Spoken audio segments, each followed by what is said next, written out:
أعوذ بالله من الشيطان الرجيم بسم الله الرحمن الرحيم وعباد الرحمن الذين يمشون على الأرض هونا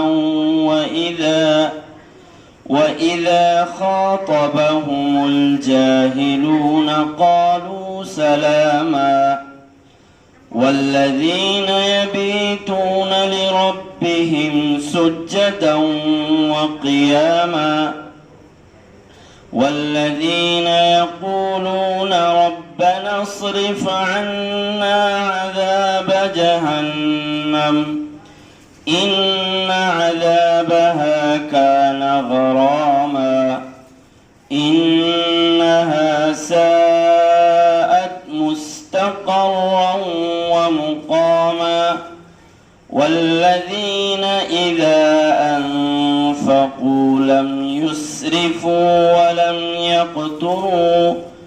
ولم يقتروا وكان بين ذلك قواما والذين لا يدعون مع الله إلها آخر ولا يقتلون النفس التي حرم الله إلا بالحق ولا يزنون ومن يفعل ذلك يلقى أثاما يضاعف له العذاب يوم القيامة ويخلد فيه مهانا إلا من تاب وآمن وعمل عملا صالحا فأولئك يبدل الله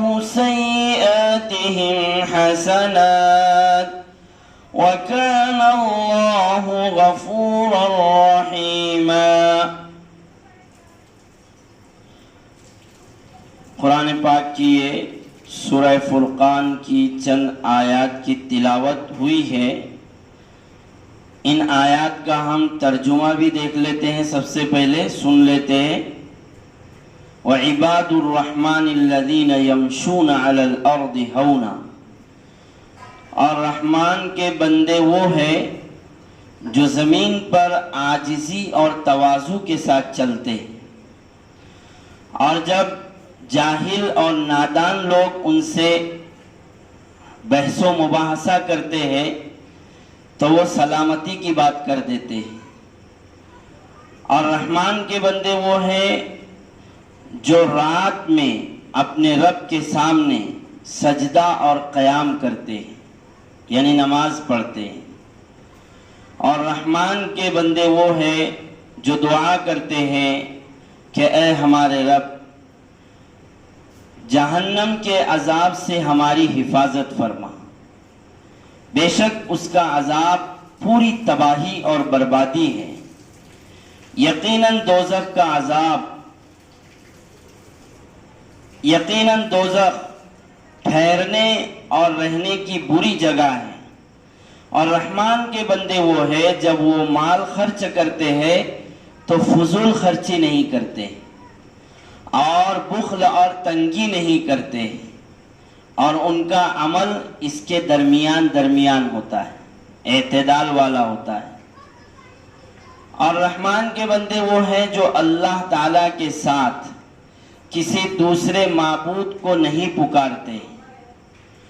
اور رحمان کے بندے وہ ہیں جو کسی جان کو، کسی شخص کو قتل نہیں کرتے ہیں جس کا قتل کرنا اللہ نے حرام کر رکھا ہے، ہاں مگر حق کے ساتھ۔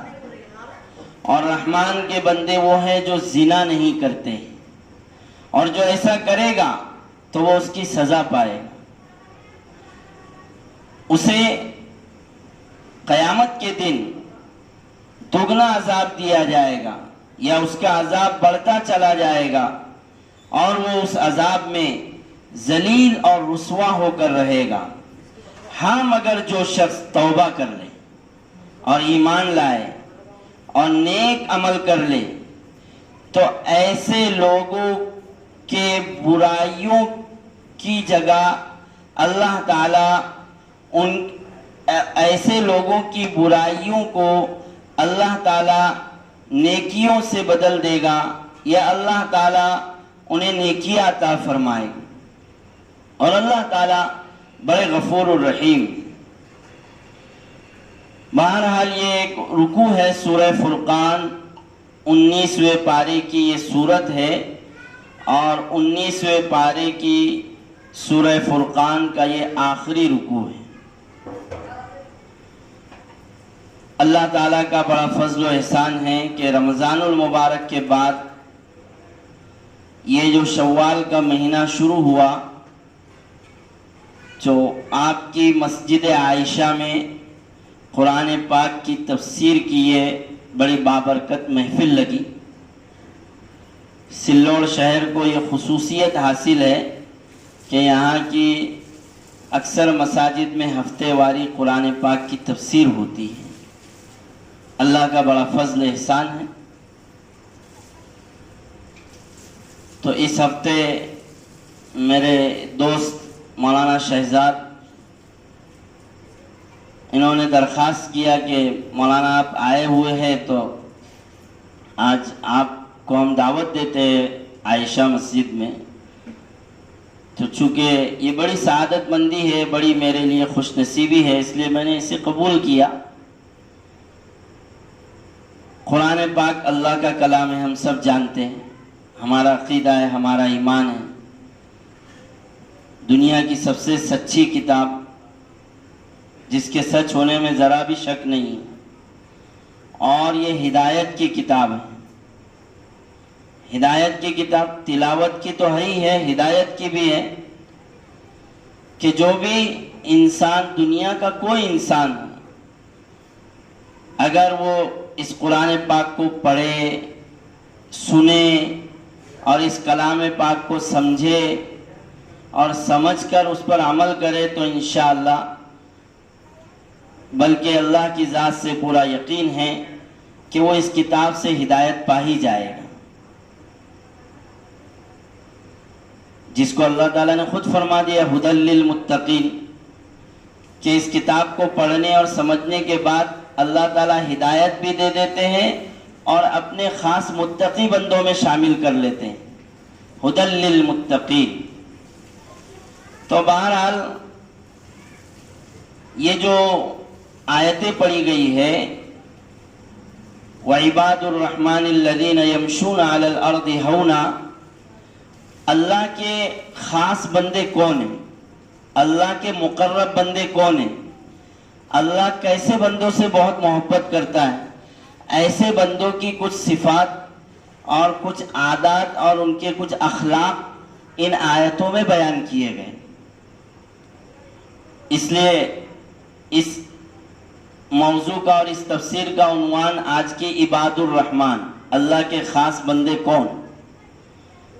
دنیا میں اللہ کے بندے تو سبھی ہیں، سارے انسان اللہ کے غلام ہیں، سارے انسانوں کا خالق اللہ تعالیٰ ہے، اللہ کی خلقت سے کوئی باہر نہیں ہے، لیکن عمل کے اعتبار سے اللہ کے خاص بندے کون ہیں کہ جو اللہ کے بتائے ہوئے احکامات پر عمل کرتے ہیں، اللہ نے ان کو زندگی گزارنے کا جو طریقہ بتلایا ہے اس پر عمل کرتے ہیں اور اپنی زندگی کو اللہ کے بتائے ہوئے احکامات کے مطابق گزارتے ہیں، ایسے بندے خاص ہیں اللہ کے، اور انہی خاص بندوں کا ان آیتوں میں ذکر آیا ہے۔ تو تفصیل تو بہت ہے، اس میں کئی مہینوں لگ جائیں گے قرآن پاک کی ان آیات کی تفسیر کرتے کرتے، لیکن ہم انشاءاللہ آدھے گھنٹے میں مختصر سمجھنے کی کوشش کریں گے، جتنا بھی ہو جائے۔ پہلے ہم دیکھ لیتے ہیں شارٹ کٹ میں اور مختصر میں کہ رحمان کے بندوں کی وہ صفات کیا کیا ہے۔ ترجمے میں ہم نے سنا اس کو، لیکن ایک مرتبہ ہم دیکھ لیتے ہیں، پھر جتنی بھی صفات کی تفصیل اور تفسیر ہو جائے گی انشاءاللہ اس کو ہم سنیں گے۔ تو 15 صفات تقریباً بیان کی گئی ہے اللہ کے خاص بندوں کی ان آیات میں، عباد الرحمن کی اللہ کے خاص بندوں کی 15 صفات۔ سب سے پہلے کیا کہ رحمان کے بندے تواضع اور عاجزی کے ساتھ زندگی گزارتے ہیں۔ دوسرے نمبر پر رحمان کے بندے کہ جب کوئی جاہل اور نادان ان سے بحث و مباحثہ کرتے ہیں تو اس کے ساتھ بحث و مباحثے میں اور حجت بازی میں نہیں پڑتے ہیں۔ تیسری صفت بیان کیا کہ راتوں کو اٹھ کر، رات کے آخری اوقات میں اٹھ کر اللہ کو یاد کرتے ہیں، تہجد کی نماز پڑھتے ہیں، اللہ سے دعائیں کرتے ہیں، جو بھی عبادات ان سے ہوتی ہے وہ کرتے ہیں۔ اور چوتھے نمبر پر فرمایا کہ رحمان کے بندے وہ ہیں جو جہنم سے، دوزخ سے اللہ سے پناہ مانگتے ہیں، اللہ کی پناہ مانگتے ہیں کہ اللہ تعالیٰ دوزخ سے ہماری حفاظت فرما۔ اور 5ویں نمبر پر ہے کہ اللہ نے جو ان کو مال دیا ہے وہ خرچ کرتے ہیں، اور خرچ کرتے ہیں اچھی جگہ میں خرچ کرتے ہیں، فضول خرچی نہیں کرتے ہیں، اپنے مال کو ویسٹ نہیں کرتے، ضائع نہیں کرتے۔ اور اس کے بعد ہے بخیلی اور کنجوسی بھی نہیں کرتے ہیں، جس کا جو حق ہے اس کو پورا حق ادا کرتے ہیں، جہاں مال کو خرچ کرنے کا اللہ نے حکم دیا ہے اسے خرچ کرتے ہیں۔ اور آگے فرمایا کہ اعتدال کے ساتھ ہر چیز میں ایک بیلنس کے ساتھ زندگی گزارتے ہیں، افراط و تفریط نہیں کرتے ہیں، بہت غلو بھی نہیں کرتے ہیں، بہت کمی بھی نہیں کرتے ہیں۔ اور فرمایا کہ اللہ کے ساتھ کسی کو شریک نہیں کرتے ہیں اللہ کی عبادت میں۔ اس کے بعد ہے کہ کسی بھی جان کو، کسی بھی شخص کو ناحق قتل نہیں کرتے، اور اس کے بعد فرمایا زناکاری اور بدکاری نہیں کرتے۔ یہ سب رحمان کے بندوں کی خاص صفات بیان کی جا رہی۔ اس کے بعد ہے کہ اگر ان سے گناہ ہو جاتے ہیں تو اللہ سے توبہ کر لیتے ہیں، معافی تلافی کر لیتے ہیں، یہ بھی اللہ کے خاص بندہ ہونے کی علامت ہے۔ اور اس کے بعد ہے والذین لا یشہدون الزور، جھوٹی بات اور جھوٹی گواہی نہیں دیتے، جھوٹی بات اور جھوٹی گواہی نہیں دیتے۔ اور اگلی صفت ہے کہ جب کسی نامناسب کام، کسی لغو اور فضول کام کے پاس سے گزرتے ہیں تو اپنے آپ کو وہاں سے دامن بچا کر اور اپنے آپ کو اس کام میں ملوث نہ کر کے اپنے آپ کو وہاں سے بچا کر نکل جاتے ہیں، اس فضول اور لا یعنی کام میں مبتلا نہیں ہوتے ہیں۔ اس کے بعد ہے کہ جب رحمان کے بندے ہوئے کہ جب ان کو قرآن اور حدیث سے یا کوئی اچھی بات کی ان کو نصیحت کی جاتی ہے تو اس کو سنتے اور سن کر اس پر عمل کرتے، سن کر صرف اس کو یہ کان سے سنا اور وہ کان سے نکال دیا ایسا نہیں کرتے ہیں۔ اور آخر میں 15ویں صفت ہے کہ اپنی اولاد کے لیے، اپنے بیویوں کے لیے، اپنی اولاد کے لیے اللہ تعالیٰ سے دعائیں کرتے ہیں، ان کے ایمان کی، ان کے دین کی حفاظت کے لیے۔ تو یہ سب صفات ہیں جو ہم نے مختصر میں سنا۔ اب ہم جتنی بھی صفات کی یہاں تفصیل ہو جائے گی ان کو سن لیتے ہیں انشاءاللہ۔ سب سے پہلی بات، یہاں پر ان رحمان کے بندوں کی صفات بیان کرنے سے پہلے 2 باتیں ہم کو سمجھنا ہے کہ وہ عباد الرحمن، رحمان کے بندے، اللہ کے بندے کون؟ ایک یہاں پر لفظ آیا ہے عباد، عباد عبد سے بنا ہے۔ علماء کرام یہاں موجود ہے، ہمارے مفتی عبدالرحیم صاحب سلوڑ والے یہاں موجود ہے۔ یہ علماء کرام عربی کے معنی کو اچھی طرح سمجھتے ہیں، ویسے آپ سبھی جانتے ہوں گے کہ عبد کا معنی بندہ ہوتا ہے، اور اس کا اگر ترجمہ کرنے جائیں گے تو عبد کا ترجمہ غلام ہوتا ہے، عبدیت۔ تو اللہ تعالیٰ نے ہم ایمان والوں کو عبد فرمایا ہے، قرآن پاک میں اپنا بندہ فرمایا ہے۔ عبدیت یعنی غلامی، اللہ کی بندگی، اللہ کی فرما برداری۔ تو اللہ تعالیٰ کو اپنے بندوں کی عبدیت، اطاعت، فرما برداری بہت پسند ہے۔ یعنی اللہ تعالیٰ کو یہ بات بہت پسند ہے کہ ہم اس کے صحیح معنی میں غلام اور اس کے صحیح معنی میں فرما بردار بن کر رہے، عباد بن کر رہے ہیں اس کے۔ یہ اللہ تعالیٰ کو یہ چیز بہت پسند ہے۔ آپ اس کو سمجھیں گے اس طرح سے کہ دیکھیے اللہ تعالیٰ کے پاس ہر چیز موجود ہے، ایک چیز نہیں، وہ سمجھ میں آ جائے گی۔ اللہ تعالیٰ غفار ہے، ستار ہے، رزاق ہے، سب کچھ ہے، لیکن کیا اللہ تعالیٰ کسی کا عبد ہے؟ کسی کا غلام ہے اللہ تعالیٰ؟ یہ نہیں ہے اللہ تعالیٰ کے اندر. اللہ تعالیٰ کسی کے بندے نہیں ہیں، وہ تو معبود ہے، وہ تو سب کے خالق ہے. اور آپ سمجھتے ہوں گے کہ کوئی چیز اگر مارکیٹ میں نہیں ملتی، اگر ایک چیز بہت ساری دکانوں میں ملتی ہے تو اس کی کوئی ویلو نہیں ہوتی، وہ تو ہر چیز ہر جگہ مل جاتی ہے. لیکن ایک چیز ایک ہی جگہ ملتی ہے، ایک ہی دکان میں ملتی ہے، تو اس کی اہمیت ہے، اس کی قیمت ہے. پھر اس کو خریدنے کے لیے ہمیں کتنا بھی پیسہ خرچہ کرنا پڑے تو ہم اس کو خرید لیتے ہیں. تو چونکہ اللہ تعالیٰ کے پاس عبدیت نہیں ہے، اور عبدیت اس نے اپنے بندوں میں رکھا ہے، اس لیے اللہ تعالیٰ کو اپنے بندوں کی عبدیت اور فرما برداری بہت زیادہ پسند ہے. اس لیے کہ یہ چیز اللہ تعالیٰ کے پاس نہیں ہے. اس لیے اللہ تعالیٰ یہ پسند کرتے ہیں کہ ایک بندہ، ایک انسان میرا صحیح معنی میں فرما بردار بندہ بن کر رہے. یہ اللہ کو بہت پسند. قرآن پاک میں جگہ جگہ ہمارے نبی پاک صلی اللہ علیہ وسلم کو بھی عبد کہہ کر پکارا گیا. آپ صلی اللہ علیہ وسلم کا نام لے کر تو کہیں پر بھی نہیں پکارا گیا، قرآن پاک میں کہیں پر بھی نہیں. عبد کہہ کر اللہ تعالیٰ نے بہت زیادہ ہمارے نبی پاک صلی اللہ علیہ وسلم کو پکارا ہے. تو بہرحال اسی طرح آپ جانتے ہوں گے، آپ نے علماء کرام سے سنا ہوگا کہ دو نام اللہ تعالیٰ کو بہت پسند ہیں. احب الاسماء الی اللہ، عبداللہ و عبد الرحمن. کہ اللہ تعالیٰ کو دو نام بہت پسند ہیں کہ جن دونوں کے شروع میں عبد لگا ہوا ہے، ایک عبداللہ اور ایک عبد الرحمن. بہرحال عباد، اللہ تعالیٰ یہی چاہتے ہیں کہ ہم صحیح معنی میں اس کے فرما بردار، اس کے اطاعت گزار اور اس کے اچھے بندے بن کر رہیں. دوسری چیز ہے یہاں پر رحمان. ہم سب جانتے ہیں کہ اللہ تعالیٰ کا جو پرسنل نام ہے، جو ذاتی نام ہے، وہ اللہ ہے، اور اس کے علاوہ جو نام ہے وہ صفاتی نام ہے. رحمان، رزاق، رحیم، غفار، ستار، یہ اللہ تعالیٰ کی صفاتی نام ہے. تو یہاں پر اللہ تعالیٰ کے صفاتی نام میں سے ایک نام آیا ہے رحمان، کہ رحمان کے بندے. سمجھنے کی کوشش کیجئے، کچھ چیزیں بہت سمجھنے کی ہوتی ہے.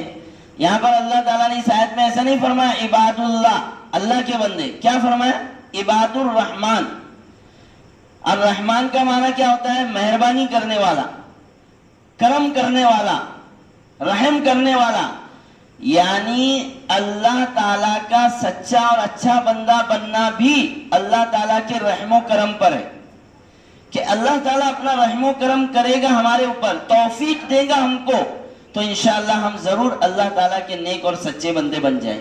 اور اللہ دیتے ہیں.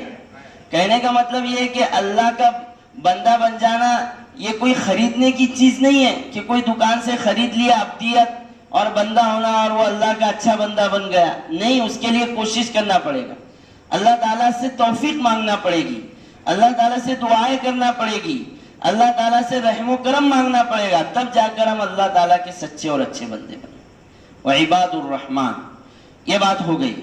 اب پہلی صفت پر ہم آتے ہیں کہ یہاں جو اللہ کے بندوں کی، رحمان کے بندوں کی جو صفات بیان کی گئی ہے، پہلی صفت وعباد الرحمن الذین یمشون علی الارض ہونا، کہ رحمان کے بندے وہ ہیں جو زمین پر عاجزی کے ساتھ چلتے ہیں، تواضع کے ساتھ چلتے ہیں، انکساری کے ساتھ چلتے ہیں.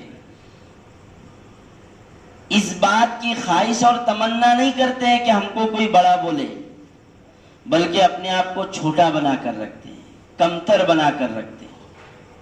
تواضع کے ساتھ چلتے ہیں زمین پر، عاجزی کے ساتھ چلتے ہیں زمین پر.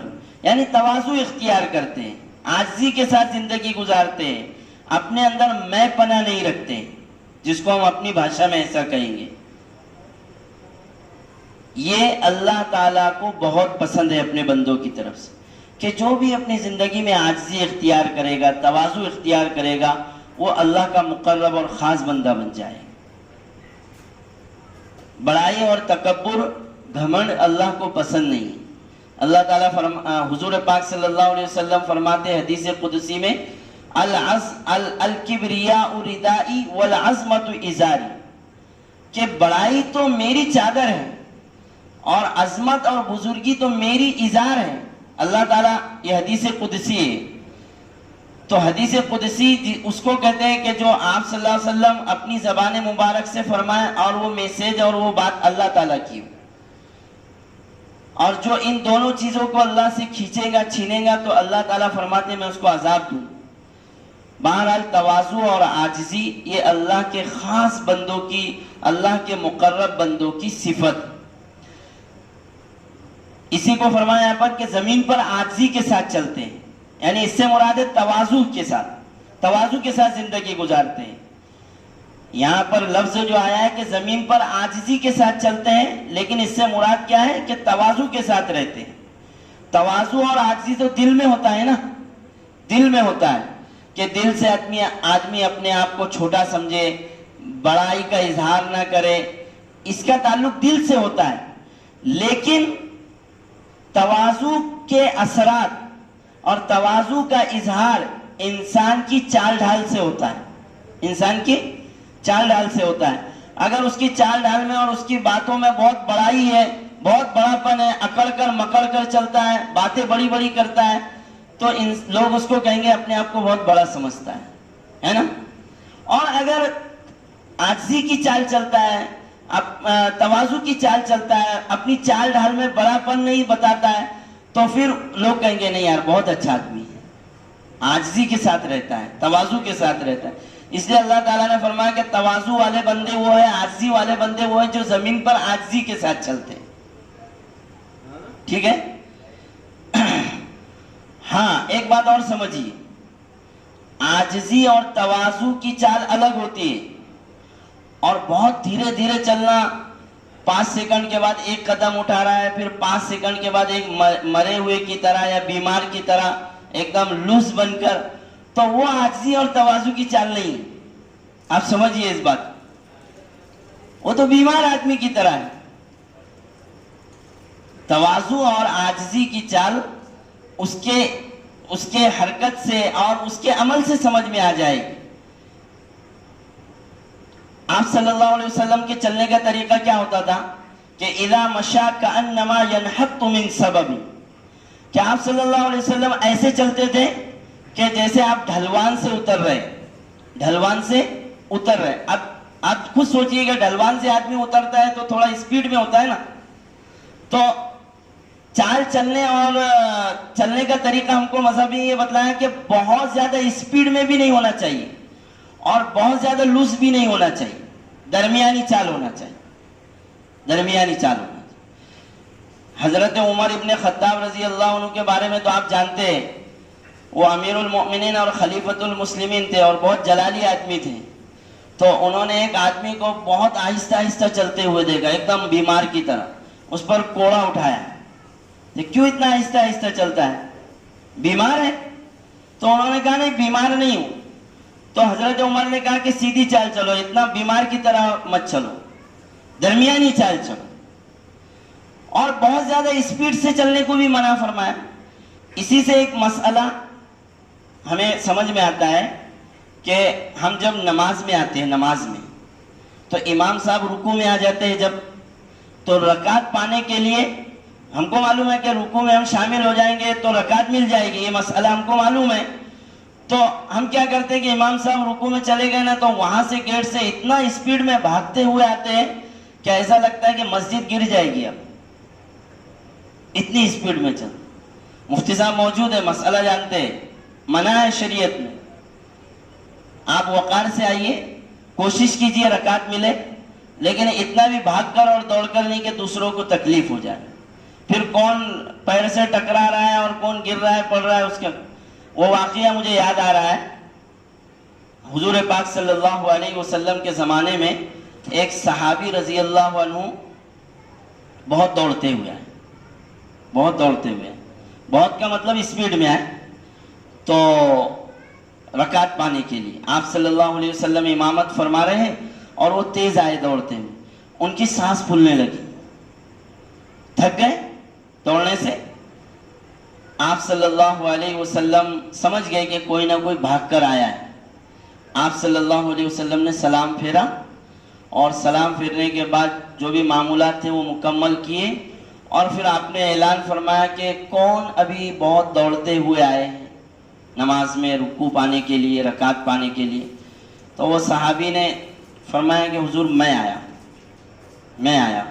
آپ صلی اللہ علیہ وسلم نے ان کو بلایا، پاس میں بٹھایا اور ان سے فرمایا زادک اللہ حرصا، زادک اللہ حرصا، اللہ تعالیٰ تمہارے شوق میں اور اضافہ فرمائے، اللہ تعالیٰ تمہارے شوق میں اور اضافہ فرمائے۔ یعنی تم رکعت پانے کے لیے آ رہے تھے، ٹھیک ہے، تمہارا شوق صحیح ہے، اچھی بات ہے، رکعت پانے کی کوشش کرنا چاہیے، لیکن تمہارا یہ طریقہ مناسب نہیں ہے۔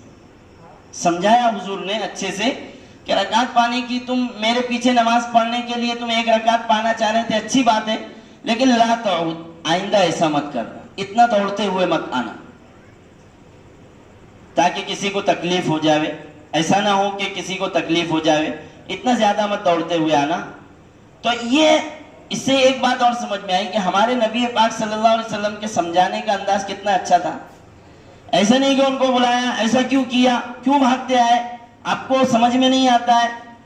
اور ہماری طرح کوئی ہو مسجد میں اور دیکھا کسی کو تھوڑی نامناسب حرکت کرتے ہوئے تو ایک دم ہمارا پارا چڑھ جاتا ہے،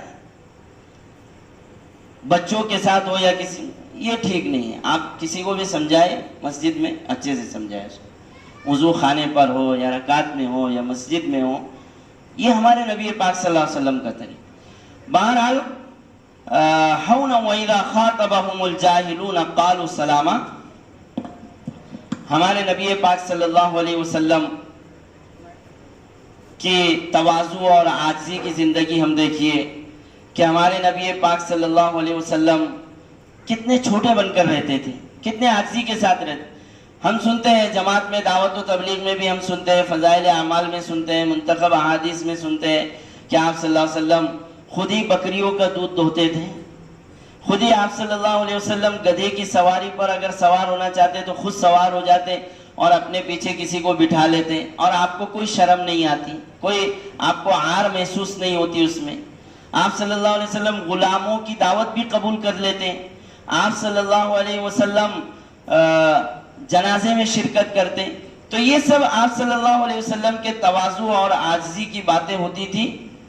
بہرحال حدیث پاک میں ہے کہ من تواضع للہ رفعہ اللہ، جو تواضع اختیار کرے گا، جو کمتر بن کر رہے گا، جو چھوٹا بن کر رہے گا، اللہ تعالیٰ اس کو اور بلند کرے گا۔ وہ اپنی نگاہ میں تو وہ چھوٹا ہے، لیکن انشاءاللہ وہ لوگوں کی نگاہ میں بڑا ہو جائے، اور جو اس کا الٹا کرے گا، اپنے آپ کو بڑا سمجھے گا، تو اپنی نظر میں تو وہ بڑا ہوگا، لیکن لوگوں کی نگاہ میں وہ ذلیل اور حقیر ہو جائے۔ اس لیے بہرحال بہت سارے واقعات ہیں ہمارے نبی پاک صلی اللہ علیہ وسلم کے بھی ہے۔ ایک مرتبہ آپ صلی اللہ علیہ وسلم اپنے صحابہ کے ساتھ جا رہے ہیں، راستے سے گزر رہے ہیں۔ اب ہمارے نبی ہے، نبیوں کے سردار ہے، تو صحابہ نے یہ سوچا کہ دھوپ ہے تو آپ صلی اللہ علیہ وسلم کے لیے کچھ چھتری لگا دیتے، سایہ۔ آپ صلی اللہ علیہ وسلم نے دیکھا کہ صحابہ نے میرے لیے چھتری اور سایہ لگا دیا ہے، تو حضور نے اپنے ہاتھ سے ہٹا دیا اس کو کہ نہیں، میں بھی تمہارے جیسا انسان ہوں، میں بھی تمہارے ساتھ ویسا ہی چلوں گا جیسے تم چل رہے ہو۔ اتنا تواضع تھا اور اتنا عاجزی تھی۔ بہرحال عاجزی، تواضع یہ رحمان کے بندوں کی خاص صفت ہے۔ یہ تواضع اور عاجزی ہمارے اندر ہونا چاہیے، اور بلکہ یہ رحمان کے بندوں کی خاص صفت ہے۔ اللہ تعالی ہمیں یہ صفت عطا فرمائے۔ دوسری صفت پر ہم آتے ہیں، وَإِذَا خَاطَبَهُمُ الْجَاهِلُونَ قَالُوا سَلَامًا، کہ جب جاہل لوگ، نادان لوگ، سرفرے لوگ یا ہاف مائنڈ لوگ رحمان کے بندوں سے، اللہ کے بندوں سے بحث و مباحثہ کرتے ہیں، حجت بازی کرتے ہیں، تو یہ اینٹ کا جواب پتھر سے نہیں دیتے ہیں رحمان کے بندے، بلکہ کیا کہتے ہیں؟ قالوا سلاما۔ حضرت مولانا اشرف علی تھانوی رحمۃ اللہ علیہ نے اس کا ترجمہ کیا ہے، رفع شر کی بات کہتے ہیں۔ اور دو مطلب ہے اس کے، کہ جب کوئی نادان اور جاہل لوگ حجت بازی کرے اور بحث و مباحثہ کرے تو اللہ کے نیک بندوں کا کیا عمل اور کیا رول ہوتا ہے اس وقت، تو فرمایا قالوا سلاما، یعنی اس کے ساتھ حجت بازی میں نہیں لگتے، اس کے ساتھ بحث و مباحثہ میں نہیں لگتے، بلکہ اس سے کہتے ہیں صاحب سلامت رہو، صاحب سلامت رہو، ہمارے پاس اتنا ٹائم نہیں ہے کہ ہم تم کو سمجھائیں اور ہم اتنا وقت ہمارے پاس ہے بھی نہیں کہ تمہارے ساتھ ہم فضول گفتگو میں اور باتوں میں ہم الجھے، کیونکہ تمہارے پاس سمجھداری تو ہے نہیں. نادان اور جاہل کے اندر، سر فرے کے اندر سمجھایا تو اس کو جاتا ہے نا جو سمجھنے کا بھی مادہ رکھے اپنے اندر. اب جو سمجھنے کے لیے تیار ہی نہیں ہے، اپنی بات ماننے کے لیے تیار ہی نہیں، تو اس کو سمجھا کے فائدہ ہی کیا ہے؟ اس لیے رحمان کے بندوں کی یہ صفت ہے کہ خامخواہ اس کے ساتھ الجھتے نہیں ہیں. اور دوسرا مطلب یہ ہے کہ سلامتی کی بات کرتے ہیں، یعنی مصلحت اور محبت کے انداز میں اس کو سمجھا دیتے ہیں. بھائی تو بڑا، تیرا باپ بڑا، اس طرح کی بات کر دیتے ہیں، یا اس کو محبت کے انداز میں، الفت پیار کے انداز میں کچھ اور بات کہہ دیتے ہیں اور اس سے اپنا دامن بچا لیتے ہیں. خامخواہ اس کے ساتھ الجھتے نہیں ہیں، اس کے ساتھ بحث و مباحثہ نہیں کرتے، اس کے ساتھ حجت بازی نہیں کرتے. یہ رحمان کے بندوں کی خاص صفت. اور اس صفت کا تعلق کہ کسی سے حجت بازی نہیں کرتے، بحث و مباحثہ نہیں کرتے، اس صفت کا تعلق خاص طور سے دیکھا جائے تو زبان سے کہ آدمی کو چاہیے کہ اپنی زبان کو کنٹرول میں رکھے، آدمی کو چاہیے کہ اپنی زبان کو قابو میں رکھے. خامخواہ کسی کے ساتھ فضول باتیں، بحث مباحثہ، کسی بھی بات میں الجھ جانا، یہ رحمان کے بندوں کی عادت نہیں، بلکہ اپنی زبان کو کنٹرول میں رکھتے ہیں. بڑی اچھی حدیث ہے، آپ صلی اللہ علیہ وسلم کی ازواج میں سے ایک زوجہ ہے سیدتنا ام المؤمنین حضرت ام حبیبہ رضی اللہ تعالی عنہ. یہ آپ صلی اللہ علیہ وسلم کی بیویوں میں سے ایک بیوی ہے. فرماتی ہے، وہ آپ صلی اللہ علیہ وسلم کی بات کو بیان کرتی ہے کہ آپ صلی اللہ علیہ وسلم نے فرمایا، کل کلام ابن آدم ہوا علی، کہ ابن آدم کی ہر بات اس کے لیے وبال بن سکتی ہے، الا امرا بمعروف او نہیا عن منکر او ذکرا للہ تعالی. ہاں، مگر 3 قسم کی باتیں ہیں جو بندے کے لیے برکت اور خیر کا ذریعہ بن جاتی ہے. امرم بمعروف، امر بالمعروف کرے، کسی کو اچھی بات کی اس کو ترغیب دے، اچھی بات کی اس کو دعوت دے، اچھی بات اس کو سمجھائے. نہین عن منکر، کسی کو گناہ سے روک دے، کسی کو برائی سے روک دے. او ذکرا للہ تعالی، یا اللہ کے ذکر میں لگا رہے. یہ 3 چیزیں ایسی ہیں جو انسان کے درجات کو بلند کر دے، ورنہ اس کے علاوہ خامخواہ کی باتیں اس کے لیے وبال بن جاتی ہے. تو بہرحال اسی طرح ایک حدیث میں یہاں پر آپ کو سنا دوں کہ حضور پاک صلی اللہ علیہ وسلم فرماتے ہیں، من کف لسانہ سترہ عز وجل عورتہ ومن ملک غضبہ وقاہ اللہ عذابہ ومن اعتذر الی اللہ تعالی قبل. کہ جو بندہ اپنی زبان کو قابو میں رکھے، کنٹرول میں رکھے، خامخواہ ادھر ادھر کی بات بے ضرورت اور بے موقع نہ کرے، ضرورت کے موقع پر ہی بات کرے، ایسا بندہ جو اپنی زبان کو کنٹرول میں رکھے، اللہ تعالیٰ کل قیامت میں نہیں بلکہ دنیا ہی میں سترہ عز وجل عورتہ، کہ جو آدمی اپنی زبان کو قابو میں رکھتا ہے، اللہ تعالیٰ اس کی راز کی بات کو اپنے پاس پوشیدہ رکھتے ہیں. یعنی اس بندے کی جو خاص بات ہے کسی کو معلوم نہیں ہے، آپ کے علاوہ آپ کی وہ بات کوئی نہیں جانتا ہے، تو انشاءاللہ وہ کبھی لیک نہیں ہوگی. اللہ تعالیٰ اس کو پوشیدہ رکھے، صرف اس وجہ سے کہ آپ نے اپنی زبان کو قابو میں رکھا ہے، کنٹرول میں رکھا ہے. اسی طرح ایک اور حدیث سن لے کہ طوبی لمن انفق الفضل من مالہ وامسک الفضل من قولہ، کہ ان لوگوں کے لیے بشارت ہے، خوشخبری ہے، سعادت مندی ہے کہ جو اپنے زائد مال کو اللہ کے راستے میں خرچ کرتے ہیں اور فضول گفتگو سے اپنی زبان کو قابو میں رکھتے ہیں. ایسے لوگ بڑے سعادت مند ہیں، بڑے اچھے ہیں اللہ تعالیٰ کی نظر میں.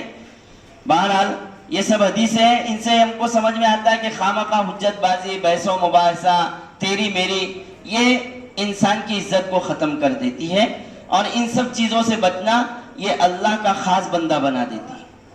افسوس کی بات ہے ہمارے معاشرے میں اکثر ایسا ہے، آپ کو برا نہیں لگنا چاہیے، دینی معاملات ہو یا دنیاوی باتیں ہو، دونوں معاملات میں دنیاوی اور دینی اکثر جگہ دیکھا گیا ہے کہ ہم لوگ خام و خواہ فضول حجت بازی، بحث و مباحثہ میں مبتلا ہو جاتے ہیں.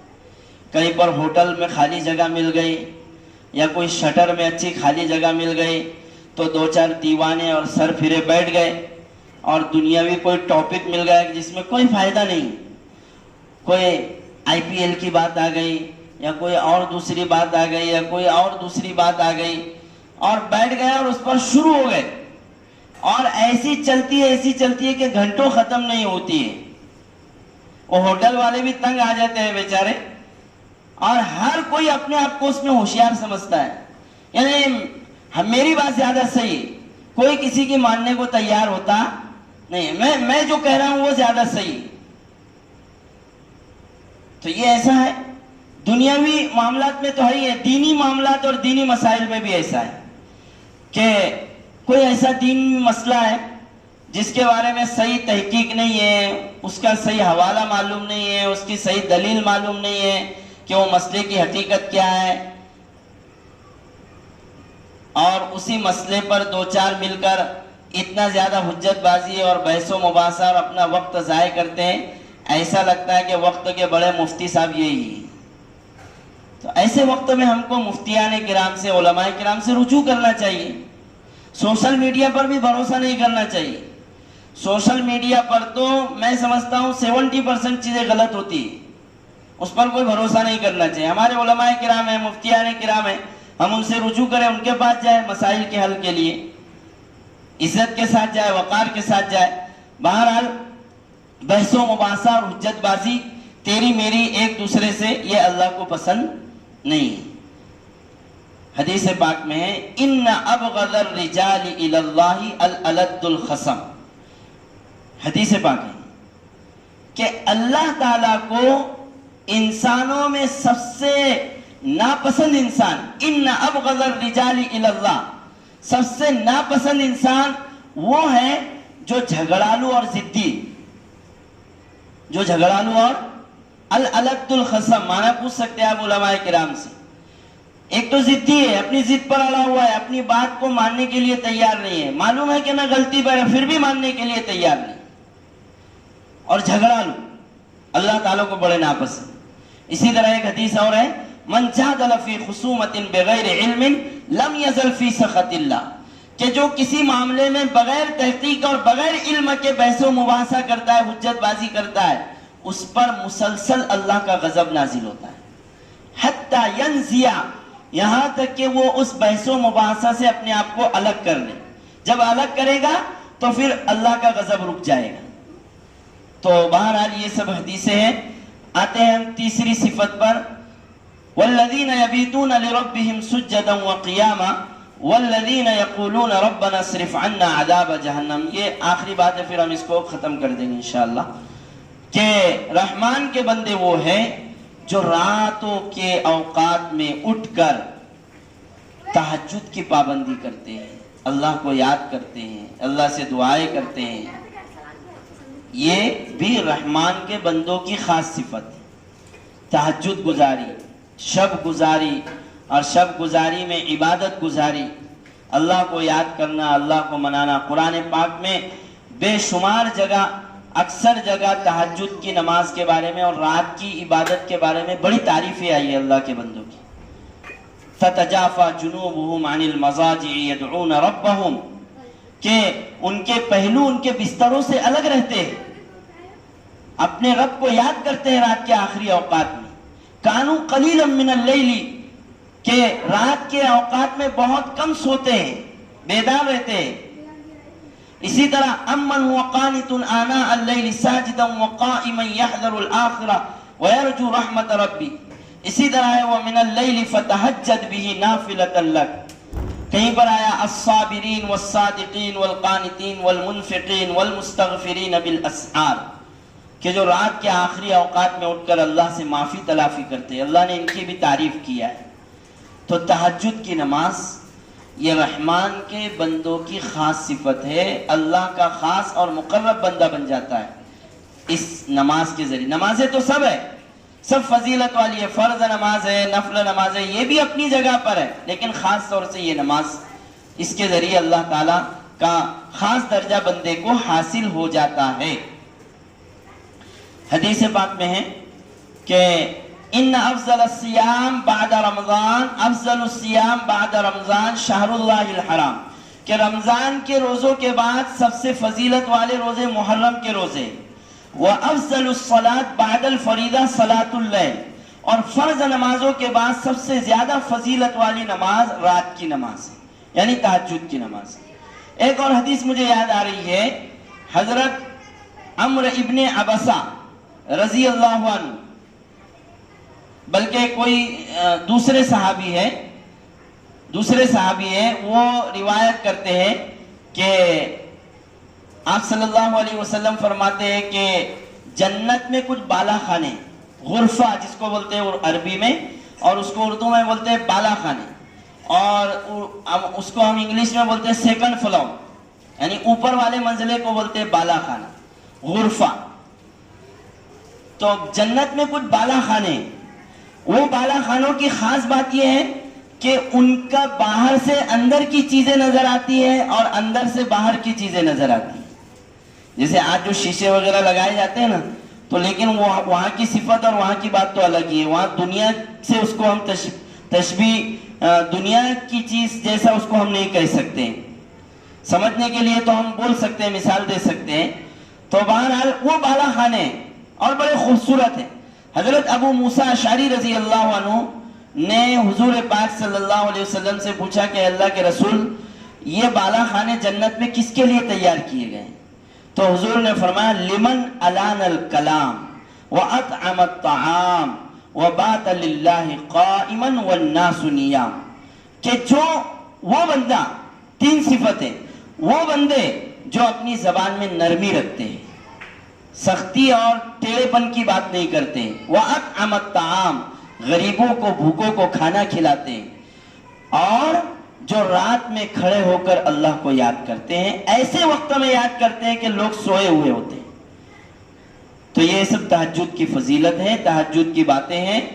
تہجد کی نماز کے بارے میں مسئلہ کہ تہجد کی نماز جب شروع اسلام، آپ صلی اللہ علیہ وسلم کا جو ابتدائی زمانہ تھا، تو 1 سال تک تہجد کی نماز فرض تھی، تہجد کی نماز فرض تھی، لیکن 1 سال بعد تہجد کی نماز کی فرضیت ختم کر دی گئی، منسوخ کر دی گئی، اور پھر اسے نفل اور مستحب کر دیا گیا، لیکن ثواب اس کا اتنا ہی ہے۔ اسی لیے آپ صلی اللہ علیہ وسلم اسے بہت اہتمام اور پابندی سے پڑھتے تھے، تہجد کی نماز کو۔ علماء کرام نے یہ بھی فرمایا ہے کہ تہجد کی نماز تو رات کے آخری حصے میں ہوتی ہے، رات کے آخری حصے میں ہوتی ہے، لیکن کوشش تو کرنا چاہیے اس وقت میں پڑھنے کی تہجد کی نماز۔ لیکن علماء کرام نے فرمایا کہ اگر کسی کو یہ پرابلم ہو، کوئی دقت ہو کہ وہ رات کے آخری وقت میں بیدار نہیں ہو سکتا ہے، اور اس کو کوئی عذر ہے، تو وہ عشاء کی نماز کے بعد یا سونے سے پہلے تہجد کی کچھ نیت سے کچھ رکعتیں پڑھ لے، تو انشاءاللہ اس پر بھی تہجد کا ثواب اس کو ملے گا، ضرور ملے گا۔ بلکہ علماء کرام نے تو یہاں تک فرمایا کہ تہجد کی نیت اگر کوئی بندہ کر کے سویا کہ میں تہجد میں اٹھوں گا انشاءاللہ ضرور، لیکن اٹھ نہیں پایا کسی وجہ سے، تو انشاءاللہ اس کو تہجد کا ثواب ملے گا، دیں گے اللہ تعالیٰ اس پر کچھ نہ کچھ اجر اس کو۔ اب بس 2-3 باتیں کہ تہجد کی نماز اللہ سے قریب کیوں کر دیتی ہے بندے کو، اور رحمان کے بندوں کی خاص صفت کیوں ہے تہجد کی نماز؟ کئی وجہ ہے اس کی۔ ایک وجہ تو یہ ہے، آپ نے سنا ہوگا، اور یہ حدیث بہت سارے صحابہ کرام نے بیان کیا ہے کہ اللہ تعالیٰ اپنی جگہ سے دنیا کے آسمان پر آ جاتے ہیں، آخری آسمان۔ اب وہ جیسے بھی آتے ہیں اللہ تعالیٰ، ہم کو اس پر یقین رکھنا ہے، جو چیز ہماری آنکھ نے اور دیکھا نہیں ہے، اللہ تعالیٰ نے اس کو بیان فرمایا، اور اس چیز کا تعلق غیب سے، تو غیب کے بارے میں جتنا اللہ تعالیٰ نے فرمایا ہم کو اس پر ایمان رکھنا ضروری ہے۔ خامخواہ اس میں سوچنا اور یہ کرنا کیسا ہوگا کیا ہوگا وہ صحیح نہیں۔ غیب پر جتنا اللہ تعالیٰ نے اور اللہ کے رسول نے بتلایا ہے ہم اس پر ایمان رکھیں، یہی ہمارا اصل ایمان ہے۔ تو بہرحال اللہ تعالیٰ آتے ہیں اور پھر اعلان ہوتا ہے کہ ہے کوئی توبہ کرنے والا میں اس کی توبہ کروں، رات کے آخری حصے میں ہے کوئی معافی مانگنے والا میں اس کی معافی قبول کروں، ہے کوئی سوال کرنے والا میں اس کا سوال پورا کروں۔ اس آخری حصے میں اللہ تعالیٰ خاص طور سے آتے ہیں۔ اور اسی طرح یہ بھی ہے کہ آپ نے سنا ہوگا حدیث پاک کہ حضرت عمرو ابن عبسہ سے یہ روایت ہے کہ آپ صلی اللہ علیہ وسلم فرماتے ہیں کہ اقرب ما یکون الرب الی العبد، کہ جس نماز میں اور جس وقت میں اللہ تعالیٰ بندے سے سب سے زیادہ قریب ہوتے ہیں وہ رات کے آخری حصے میں تہجد کی نماز میں ہوتے ہیں، سب سے زیادہ قریب۔ یہ حدیث پاک ہے، میں نے ابھی پڑھ کے آیا اس کو۔ تیسری اور وجہ کہ تہجد کی نماز کی برکت سے اللہ کا خاص بندہ کیوں ہو جاتا ہے بندہ، حدیث پاک میں ہے کہ جب آدمی بندہ سوتا ہے رات میں تو جب وہ اس کی نیند لمبی ہو جاتی ہے، اور خاص طور سے جب آخری وقت ہوتا ہے رات کا تو شیطان آتا ہے، شیطان، اور کیا کہتا ہے، علیک لیل طویل فرقد، کہ بھائی دوست ابھی رات بہت لمبی ہے، سوتا رہے سوتا رہے، اور وہ بندے کی گدی پر گردن پر 3 گرہے لگا دیتا ہے نیند کو پکی کرنے کے لیے، غافل کرنے کے لیے۔ لیکن اس کے باوجود، شیطان کی اتنی کوشش کے باوجود، اگر کوئی بندہ کوشش کر کے بیدار ہوتا ہے تو جب بیدار ہوتا ہے اور دعا پڑھتا ہے تو ایک گٹ اور ایک گرہ اس کی کھل جاتی ہے، جب وہ طہارت کر کے وضو کرتا ہے تو دوسری گرہ بھی کھل جاتی ہے، اور جب تہجد پڑھتا ہے اللہ کو یاد کرتا ہے تو تیسری بھی ختم ہو جاتی ہے اور شیطان بھاگ جاتا ہے۔ تو شیطان کو یہ رات کی عبادت بہت، اس کو ٹینشن آتا ہے، اس پر بہت غصہ آتا ہے کہ یہ رات کے اس خاص وقت میں اللہ تعالیٰ کو کیوں یاد کر رہا ہے۔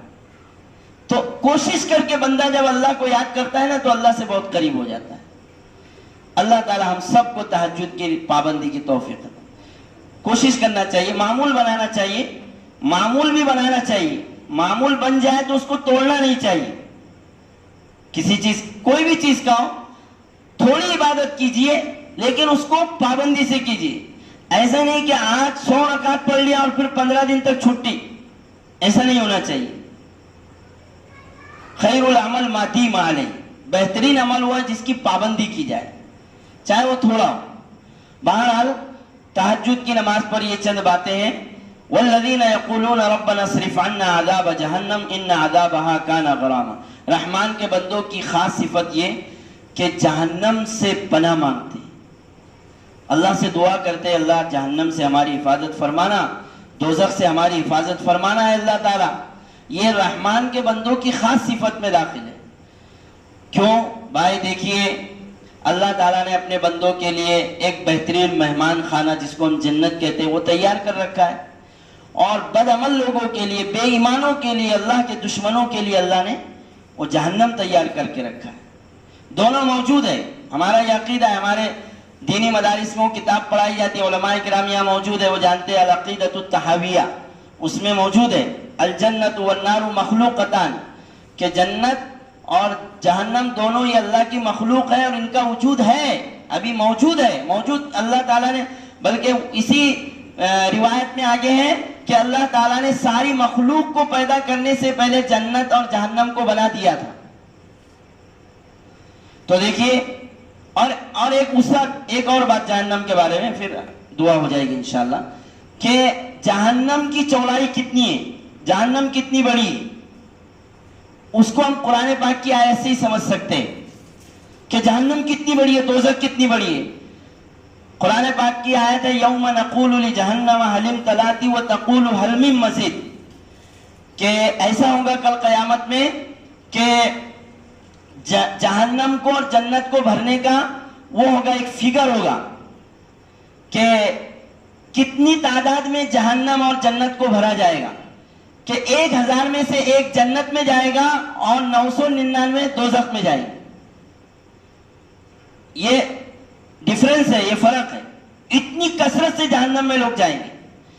تو کیا ہوگا جب پہنچ جائیں گے، بہت بھر جائیں گے، تو اللہ تعالیٰ جہنم سے کہیں گے جہنم بھر گئی، تو قرآن پاک کی آیت ہے حل من مزید، یعنی جہنم ایسا کہیں گے اللہ اور ہے، آنے دیجئے آنے دیجئے، ابھی تو میرا کچھ بھی نہیں ہوا ہے، اللہ حفاظت فرمائے۔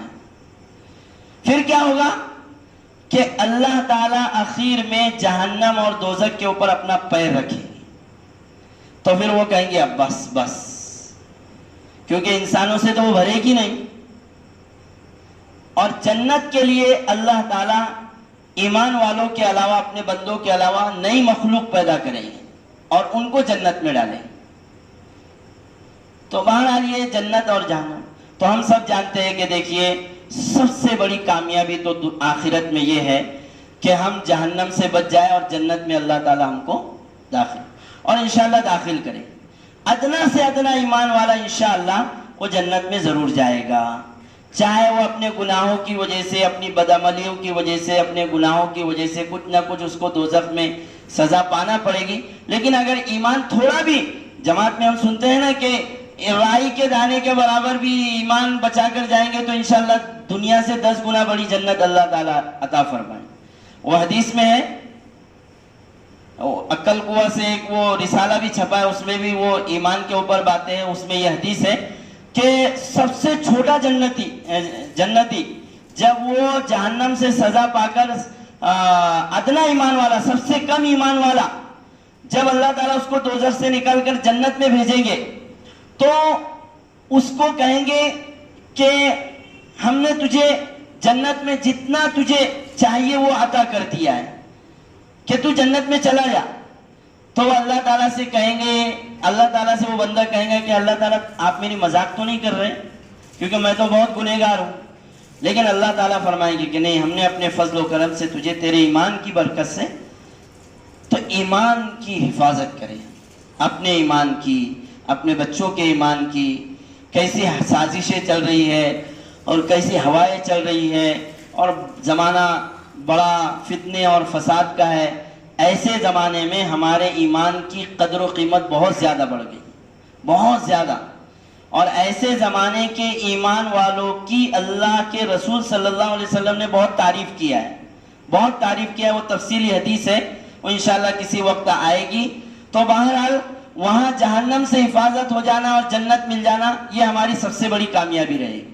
قرآن پاک کی آیت ہے فَمَنْ زُحْزِحَ عَنِ النَّارِ وَأُدْخِلَ الْجَنَّةَ فَقَدْ فَازَ، کہ جو جہنم سے بچا لیا گیا اور جنت میں داخل کر دیا گیا وہ کامیاب ہو گئے. بھائی دنیا میں ہم دیکھو کہ کسی جرم اور کسی کمپلین کی وجہ سے اگر جیل میں جانا پڑے تو کتنی ہم کو شرم ہوتی ہے. کالونی کے لوگ اور محلے کے لوگ اگر کسی اخلاقی جرم کی وجہ سے ہم کو یہاں دنیا کے اندر اللہ حفاظت فرمائے ہماری سب کی، دنیا کی جیل سے بھی، لیکن اگر بدقسمتی سے کسی کو جانا پڑا تو کتنی شرم ہوتی ہے. حالانکہ دیکھنے والے لمیٹیڈ ہوتے ہیں، مختصر لوگ ہوتے ہیں.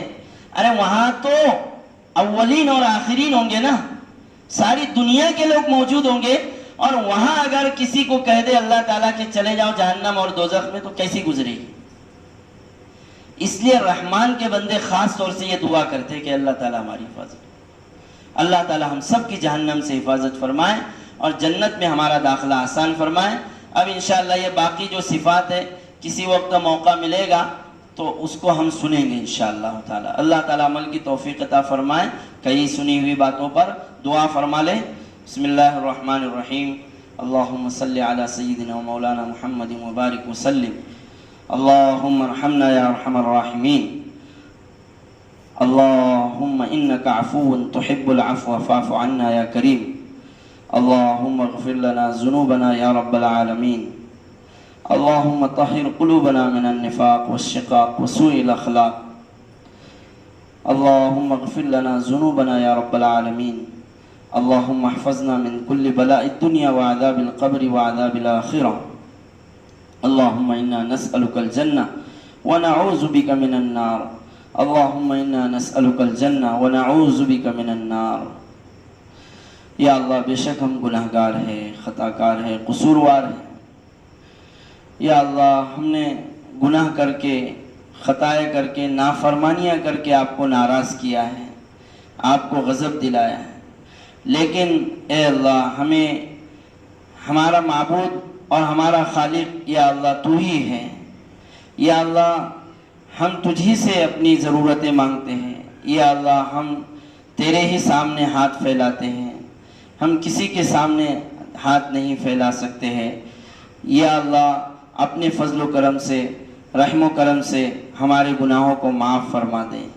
یا اللہ ہماری سیئات کو حسنات سے بدل دے، یا اللہ ہماری سیئات کو حسنات سے بدل دیجئے، یا اللہ اعمال صالحہ کی توفیق ہمیں عطا فرمائیں، اپنی رضا والے اعمال کرنے کی توفیق نصیب فرمائیں، جو باتیں ہم نے یہاں قرآن پاک کی سنی ہیں ان پر عمل کرنے کی ہمیں توفیق نصیب فرمائیں، یا اللہ قرآن پاک سے ہمیں سچی پکی محبت عطا فرمائیں، قرآن پاک کے یا اللہ آپ کے کلام کے احکام پر اور باتوں پر ہمیں عمل کرنے کی پوری توفیق نصیب فرمائیے، یا اللہ جو بیمار ہیں انہیں شفاء کاملہ عاجلہ دائمہ مستمرہ نصیب فرمائیں، یا اللہ جو پریشان حال ہے ان کی پریشانی کو دور فرمائیں، جو قرض میں مبتلا ہے ان کے قرض کی ادائیگی کی شکل صورتیں پیدا فرمائیں، یا اللہ جو بہنیں جو بیٹیاں بے نکاح ہیں ان کے نکاح کے جوڑے نصیب فرمائیے، یا اللہ ہماری جائز حاجات کو پوری فرمائیے، ہمارے جائز مقاصد کو پورے فرمائیے،